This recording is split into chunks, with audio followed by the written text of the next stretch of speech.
প্রবল জ্ঞানী হইবে যাহারা, আপন মনেতে বুঝিবে তাহারা। রাত্রি পারে না আগে যাইবার, দিনের স্থান করি অধিকার। চন্দ্র বাঁধে না সূর্যের গায়েতে, পারে না চন্দ্রকে ধরিতে।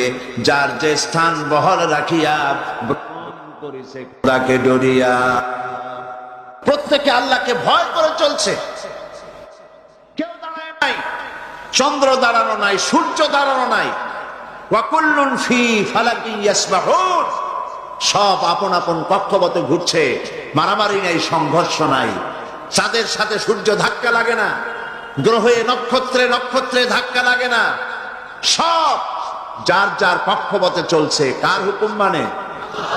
আল্লাহ পাক বলছেন ওয়ালাহু আসলামা, সব আনুগত্যের মস্তক আমার সামনে নত করে দিয়েছে। সুবহানাল্লাহ বলবেন না? মহাশূন্যের দিকে তাকিয়ে দেখুন একই অবস্থা। জঙ্গলের ভিতরে তাকিয়ে দেখেন, সেখানেও জঙ্গলি প্রাণীরা আল্লাহর আইনে চলতেছে, সেখানেও আল্লাহর আইন ভঙ্গ করা হচ্ছে না। সমুদ্রের ভিতরে, দরিয়ার ভিতরে যত জলচর প্রাণী আছে, সবগুলি যার যার আপন আপন পথে পথে চলছে। মারামারি নাই, সংঘর্ষ নাই। ওয়ালাহু আসলামা।